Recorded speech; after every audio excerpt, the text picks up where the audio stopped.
وعباد الرحمن الذين يمشون على الأرض هونا وإذا خاطبهم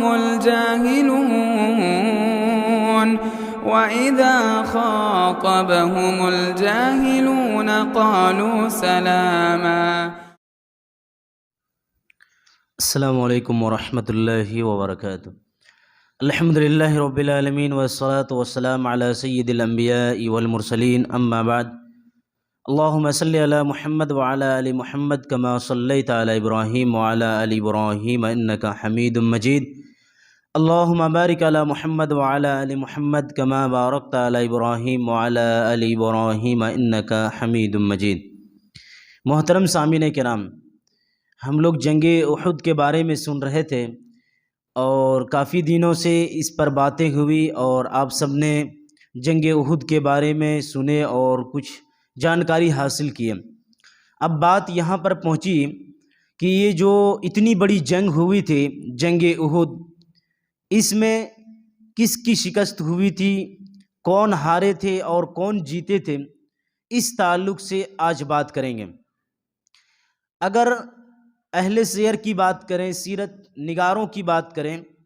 تو سیرت نگاروں نے اس پر بہت زیادہ بحث کیے ہیں اور باتیں کیے ہیں کہ جنگ احد میں کن کی جیت حاصل ہوئی، کون فتح حاصل کیے اور کن کی شکست ہوئی. اس تعلق سے کوئی انکار کی بات نہیں ہے کہ سب سے پہلے راؤنڈ کی اگر بات کی جائے جنگ کے سلسلے میں، تو پہل مسلمانوں کے لشکر نے جنگ احد میں وہ کارنامہ انجام دیے کہ جس کی وجہ سے مشرکین مکہ کے لشکر میں بھگدڑ سمجھ گیا اور مشرکین مکہ ادھر ادھر پھیل گئے اور انہیں اس طرح سے بھگا کر کے دور کر دیا گیا، ایسا لگتا تھا کہ اب جو ہے مسلمانوں نے فتح حاصل کر لیے ہیں اور جیت حاصل کر لی ہے. لیکن اسی درمیان میں جو ہے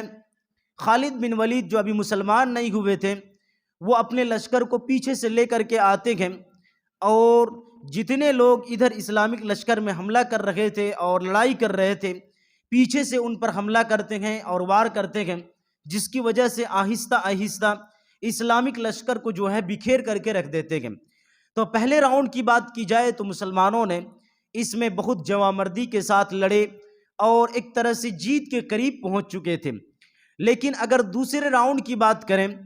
تو اس میں جو ہے کافروں نے اپنا پلہ بھاری رکھا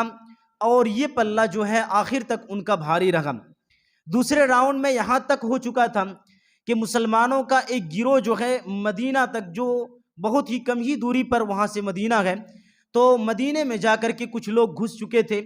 اور ایک گروہ کو جو ہے اس طرح سے کافروں نے مسلمانوں کو کھدیڑ دیے تھے. تو اس کے باوجود بھی اگر یہ کہا جائے کہ اس میں کس کو فتح حاصل ہوئے تھے اور کن کی جیت حاصل ہوئی تھی، تو اس تعلق سے ایک اور بات یاد رکھیں کہ ابو سفیان جو اپنے لشکر کو جنگ احد میں لے کر کے آئے تھے، تو ایک فتح کے لیے اور جیت کے لیے ایک بڑی وجہ یہ ہوتی ہے کہ کیمپ سمیت جس میں مسلمانوں کا ڈیرا ہو، ایک طرف کے لشکر کا ڈیرا ہو، ان کو مکمل طور سے قبضہ کر لیا جائے. لیکن ابو سفیان نے بہت کچھ ان پر دھاوا بولے تھے اور قبضہ کر لیے تھے، لیکن کیمپ کو انہوں نے کوئی بھی نقصان نہیں پہنچا سکا اور جس میں اسلامی لشکر رہا کرتے تھے تو اس کیمپ کو انہوں نے کسی بھی طریقے سے قبضہ نہیں کر سکے. دوسری بات یہ ہے کہ جنگ میں جو کوئی بھی فتح حاصل کرتے ہیں، کوئی بھی لشکر فتح حاصل کرتا ہے تو 2 سے 3 دن وہاں پر رکتے ہیں. لیکن ابو سفیان اور ان کے لشکر کی بات کی جائے تو جنگ احد میں وہ فوراً وہاں سے واپس یہ مکہ کی طرف لوٹ پڑے، یعنی ایک دن بھی وہ وہاں رکنا گوارا نہیں کیا اور انہوں نے یہ محسوس کیا کہ اگر تیسرے راؤنڈ کی لڑائی لڑی جائے تو ہو سکتا ہے اس میں ہمیں ہار مل جائے. اسی وجہ سے وہ اسی وقت جو ہے وہاں سے اسی دن نکل گئے، جبکہ اللہ کے نبی صلی اللہ علیہ وسلم اپنے کیمپ میں رہے اور مسلمان بھی وہاں کچھ دنوں تک رکے اور اس کے بعد وہاں اسلامی لشکر جو ہے واپس مدینہ لوٹے. تو یہاں کل ملا کر کے اگر بات کی جائے فتح کی اور شکست کی، تو کسی ایک گروہ کے یہاں دے دینا کہ انہیں فتح حاصل ہوئی تھی اور انہیں شکست حاصل ہوئی تھی، یہ مناسب نہیں ہوگا. اہل سیر نے کہا کہ اس میں اگر مسلمانوں کو نقصان ہوئے تھے، جانی نقصان ہوئے تھے، تو مسلمانوں نے بھی اس سے پہلے جو ہے بہت ساری جوامردی ان میں دکھائے تھے، اور آخری حد تک وہ لڑتے رہے اور وہ میدان جنگ کو نہیں چھوڑے، جس کی وجہ سے یہ نہیں کہا جا سکتا کہ اسلام کی شکست ہوئی تھی۔ اس تعلق سے جو ہے امام ابن حجر رحمہ اللہ نے کچھ حکمتیں بیان کی ہے، وہ ہمارے لیے بھی سبق آموز ہے۔ ان میں سے ایک حکمت یہ ہے، کہتے ہیں کہ اگر کوئی بھی شخص سنت کے تعلق سے کوتاہی دکھائے اور سنت میں وہ کسی بھی طریقے سے کمی دکھائیں تو ان کا انجام جو ہے اچھا نہیں ہو سکتا ہے۔ کہا کہ جنگ احد میں دیکھ لیجیے کہ تیر اندازوں کو جو اللہ کے رسول نے رکھے تھے، اس پہاڑ پر رکھے تھے،